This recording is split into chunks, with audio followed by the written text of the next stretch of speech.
Hello and welcome to the Prism of Value podcast, where we talk about how you can learn to express your value so other people appreciate it, see it, and can act on it the way you'd like them to. And I am very excited today to have as my guest Cary Hatch.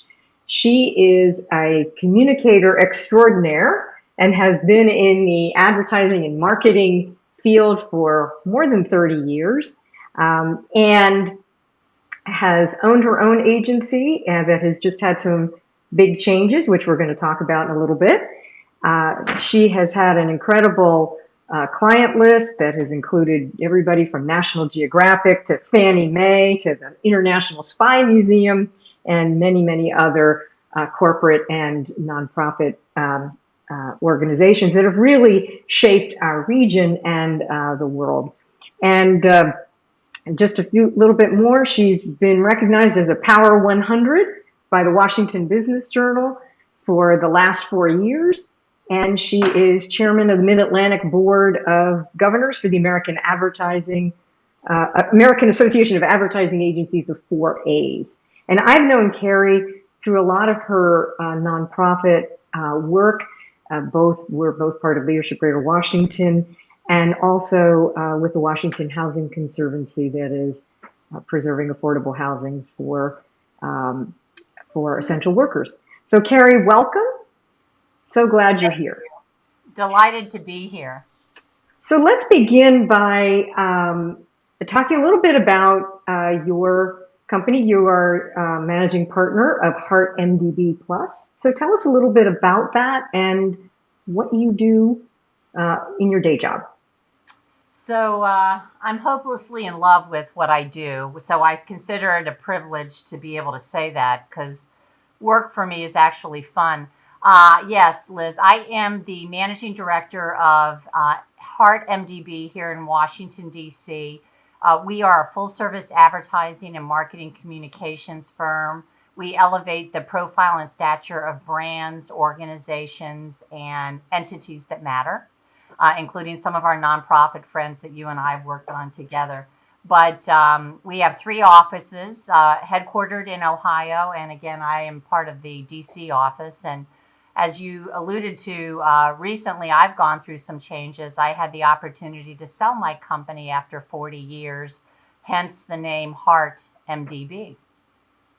So tell us a little bit about that process of you built a company.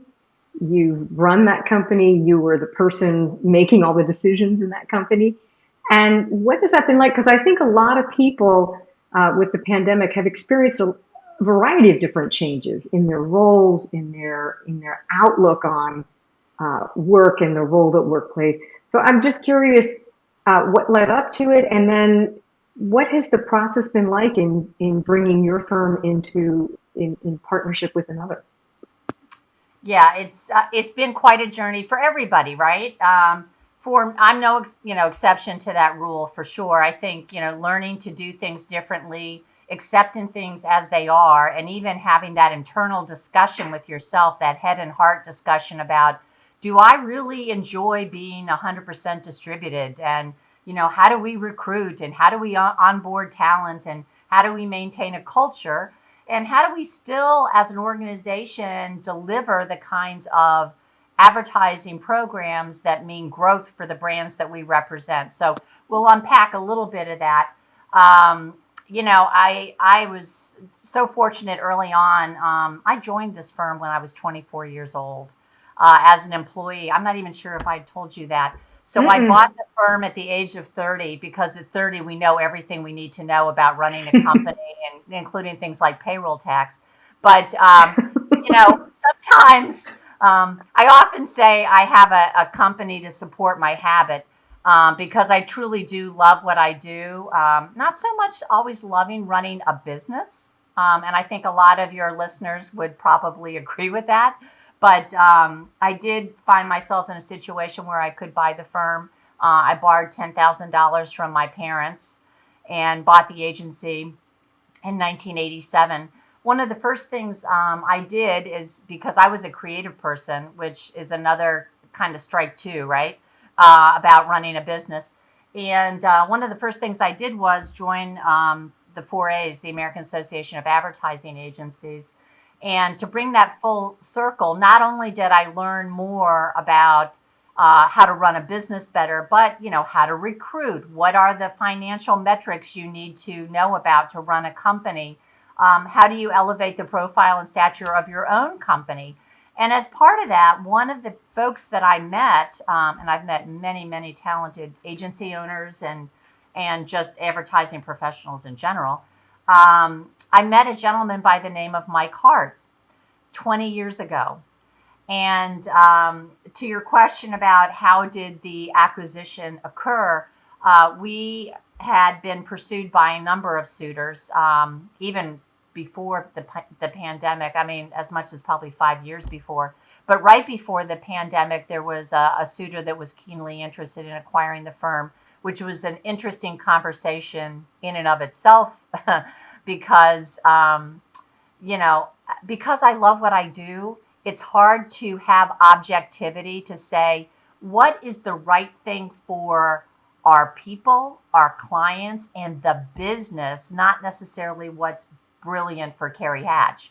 So having to separate those things out was an interesting dialogue. I spoke with a lot of different professionals in the industry about how they were able to make that turn, what that looked like, industry association leaders.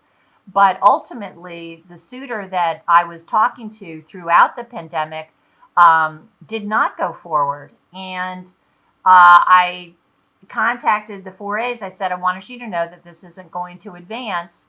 And they said, well, would you be interested in talking to another suitor? And I said, not really. I mean, we'd been through the pandemic. Our dog had died. There was a bunch of things going on. And we had a house fire. I mean, there was a bunch of stuff. But I said, stop, drop, and roll. Yes. Who are you thinking of? And I said, if you're going to tell me it's somebody on the West Coast, I'm probably not interested. But okay, who is this? And they said, well, no, this agency is in Ohio. And I said, it's not Mike Hart, is it? And they said, yes, it is. And I said, oh, my Lord, didn't know he was interested in an acquisition. And, they put us together. And I said, Mike, what the heck? I didn't know you were on. I'd known him for 20 years. I'd seen him twice a year for 20 years at 4A's conferences. I didn't know that you were keen on acquiring. And he said, well, Cary, I would have asked you, but I knew you had a suitor. And I said, Mike, this is not the prom. This is business. So that's the short version of how we came together. And in lickety split time, we were able to put the deal together because of the trust, because of the familiarity. Our values are the same. He's a man of integrity. And as my husband always said, you're never going to be able to work for anybody. But of all the people on the planet, people you admire and trust and respect are generally the best people to work with in general, but for sure to have someone to acquire your firm. And I thought, how lucky am I? So I got very lucky. Wow. And so how did you, so you made the match, right? And then how did you communicate that and what that would mean to your employees, their employees, as well as the clients you already had, right? Because I know, I remember reading about it, in the paper, in the local business journal. But what was that process like? Because clearly, one of the things that it stands out from what you said is the power of building relationships and building trust. And so, then this happened in the midst of the pandemic, and as we're not really out of it, but as we're coming out of it. So there was a lot of change that was already going, and a lot of, I would imagine, anxiety, and just sort of discomfort with a lot of change. So how did you navigate through that to make sure that you could be successful? And I know you're still going through that process. Yeah, one of the things, and I was inspired by some of the prior podcasts and some of the initiatives you've led, is understanding your role as a leader and it's self-management. A lot of it is. Mm, It's not just, again, I talked about separating Cary Hatch from what's best from the firm, because that's hard, right? Because you think of them as two in one, but you need to have some objectivity. So acknowledging frankly, my own weaknesses and my own biases and my own sensitivities, and the the love of this company that I've been part of for 40 years came first and foremost. I actually made myself write some things down. What would be mm, important to what would be important to the new ownership? What would be important to my team? What would be important to our clients? I mean, literally taking on that persona. And in some cases, to your earlier remark, it is about stability and consistency and assurances. What does this mean? How do I fit in? Primarily from the team standpoint, it was very important to me personally, and you and I have known each other a long time. The integrity factor was a big deal for me, not just for me to understand it, but for my team to be exposed to that, hear directly from Mike Hart, from his management team, have visits, coming down to the agency here from headquarters and things like that. I mean, there were welcome gifts and what have you, but everything, I'm not saying it's perfect, by the way, it's hard, but we tried to anticipate how each individual would feel. Same thing for clients. Uh, well, we like what we're doing now. Why are you changing it? Kind of thing. What's wrong with what we're doing? There's nothing wrong with what we're doing. This brings us more technology, more firepower, more talent, more redundancy. We've added on a PR practice to this as well. We're nearly 90 people now in 3 offices, so it's different. It's right. different. But that firepower is a benefit in a competitive world. And if there's one thing, I mean, you and I have gone through a lot of change, but here's what I think is the big difference: it's the velocity of change. And going through COVID has made us all recognize, in order to remain competitive and in my clients' cases, brand leaders, we have to do what is necessary to remain ahead, because it's dog eat dog. And bringing all that came with that acquisition, that merger of those two cultures, those disciplines. A lot of the category experience was the same. So that's a good fit. Being fiscally conservative, that's a good fit. Having a high moral benchmark in terms of HR. And I mean, honestly, my team is doing even better in some regards for compensation and the whole package when it comes to 401k contributions and things like that. We had that as well, but I would say it's a plus up. Hmm. But making sure that we had planned ahead to understand the best we could. I mean, Right. it came together quickly. It was not perfect, but we tried our best to anticipate that. Introducing the combined team to our clients, you'll get a kick out of this. This just happened this week, and I think I can talk about it because it was publicly divulged. MDB had put in a submission for a large transportation piece of business, a 5-year contract. The day of our announcement of the actual acquisition, we were shortlisted to pitch that business. Yesterday, we were notified that we won it. So now MDB and Hart came together to do that pitch and to win it and bring it across into the end zone was a big deal. But was it pressure testing the relationship? You betcha. Yeah. Yeah.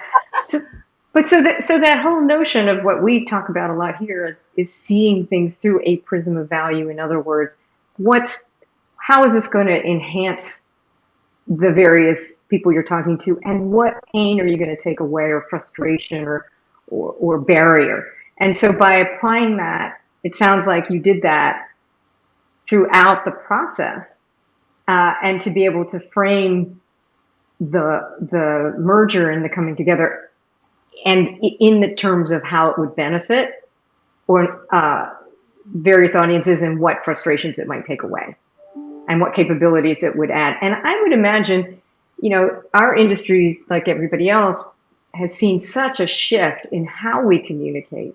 And there's new platforms and new technologies constantly coming into play, and staying abreast of that is a full-time job just in and of itself, right? Can you talk a little bit about that?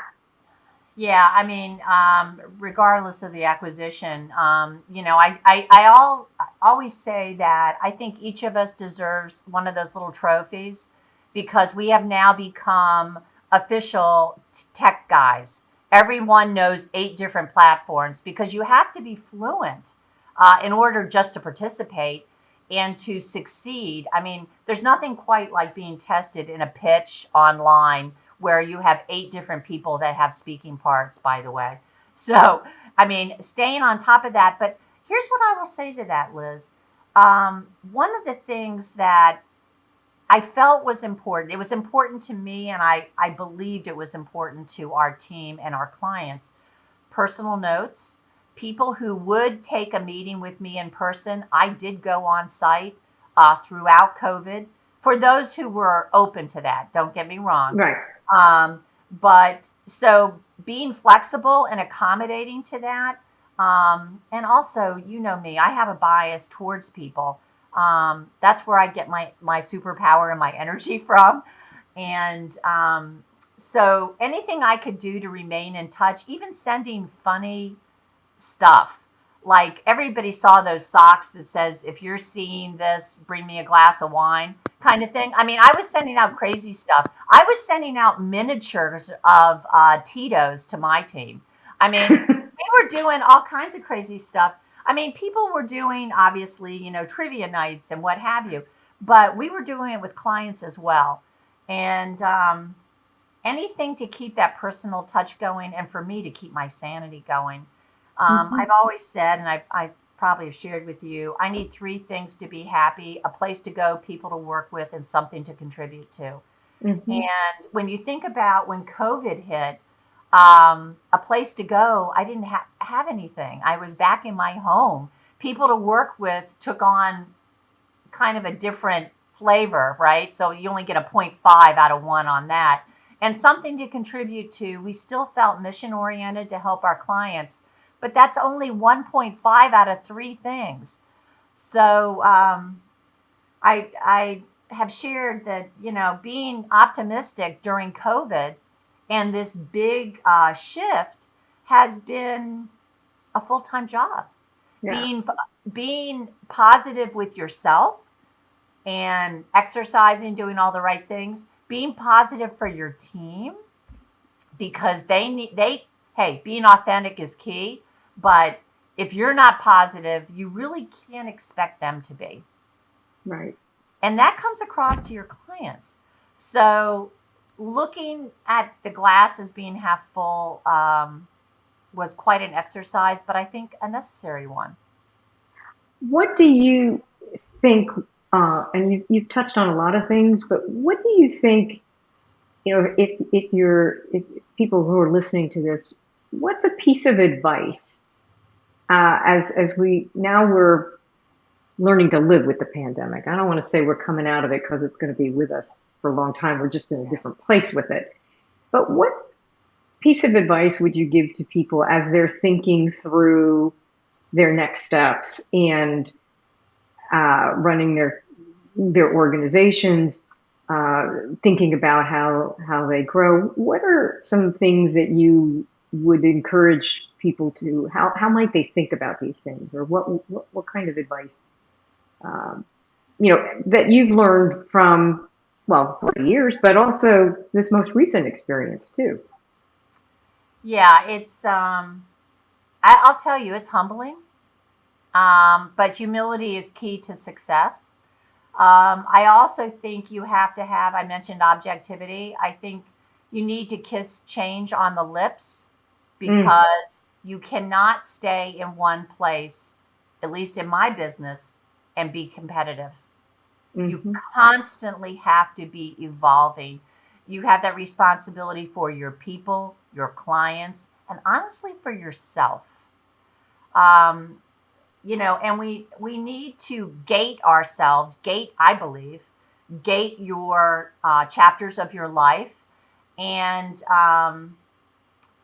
I'll put it this way: nobody wants to be that person who stays too long mm, in one place. I would say kissing change on the lips and planning your next step allows you a bit of control. It is uncomfortable, it is humbling. Um, I mean, I actually report to somebody now, Liz. Imagine what that's like. you know, yeah. I'm doing a timesheet, okay? I mean, you know, Wow. that's Yeah. that's a thing.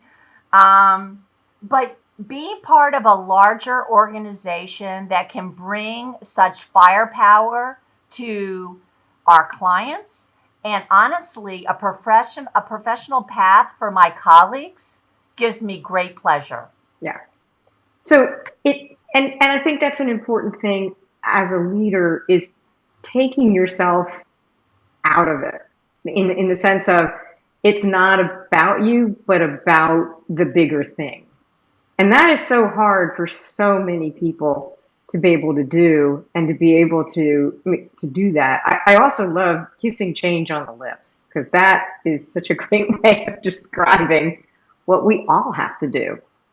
That's really, uh, but this idea of because I know I see it in many times when we're talking to people and they're talking to clients and there's disagreement and we have to step back and say what's good for this project. What does the project need? I know you want this, but is that what the project needs? And it's hard to do that because because if you care about what you do, you're you're personally involved in it, and and maintaining that proper perspective, I think, is a hard thing. How do you do that? It's How it's do you it's have to want hard. to do it? Yeah. It's hard. It's about the for me the value and the responsibility of stewardship is more important to me. I mean, I would, and I still am, doing what I love, and I could have left everything the same. I didn't have to change.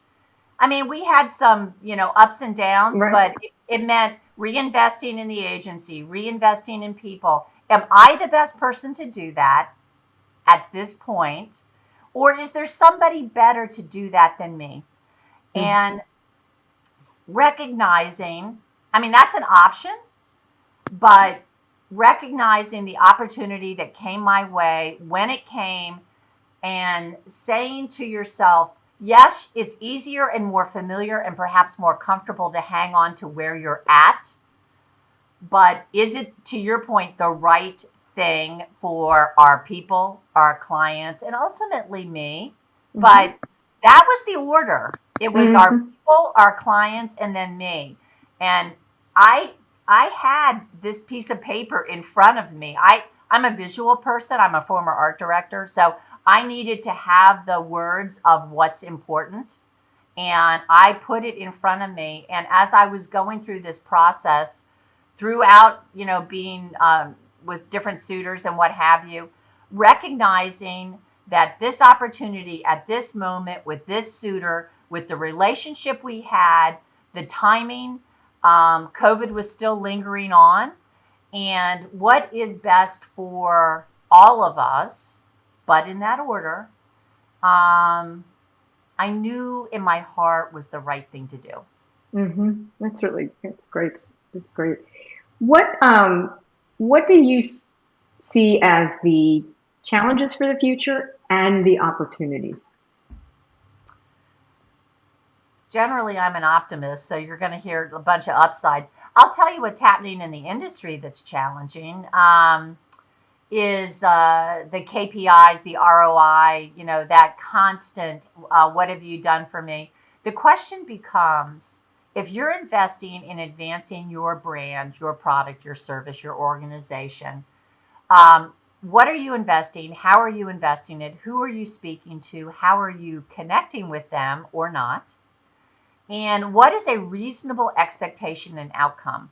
One of the things that I find challenging is, okay, we've been in the market 12 hours. Why aren't we doing X? Think about, it's like dating. Think about it this way. You've just met somebody. Is there a proposal yet? No, probably not. So we have to be smart. We have to be investment minded for sure. But we have to be wise about managing expectations and outcomes. We all want to be respectful of the investment and what those outcomes should be. But it takes time to nurture a relationship. It depends on what you're promoting, what action you're looking for.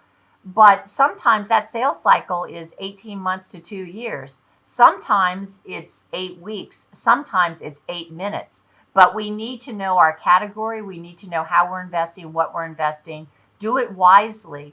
And we're in a time here, Liz, that it's instant gratification. What have you accomplished today?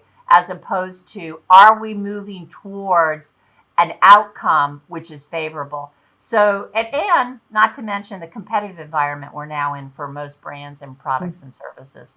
So your role too is the communicating why this isn't a commodity, and that what you said about investment, right? Because I think there's a commoditization. We see it in the PR world too, where people are, well, we can write a press release for $15. Okay, great. What are you gonna do with it? So, but I think there is this, like you said, this instant gratification, this commoditization, and what you're really bringing is something much more than the campaign. But it's all the things that go into it, and seeing it as part of growing a business, not just a task that we're undertaking marketing now or advertising, but really seeing that in a bigger way. And that's I think a communications challenge that all of us in whatever aspect of marketing, communications, PR, et cetera, have to deal with. Would you agree with that, Cary? I would, but what gives me great heart and great optimism? Have you noticed the number of CEOs lately that have been coming from the marketing suite? Mm. And I find that fascinating. As of late, I've noticed that understanding the role of marketing communications, taking advantage of the technology that we have. I do believe that all things are not created equal. You definitely want an agency, whether PR, advertising, marketing, communications partner that's invested in your business, not just in what they're doing for you. So, and this to be true. Many times historically, if a prospective client would come to us and it wasn't quite a right fit, but I know, like you would know from being in the market for 30 years or so, who the right person is, I will refer them to that person because they want somebody, or they should have somebody who's invested in their business, understands the territory, is in some cases a subject matter expert. And I've even said that. I said, look, this is a great opportunity. It's not for us, but let me tell you who you should be talking to. Right. Because it is a business discipline. It really is. I mean, we are economic drivers. That is our role, period.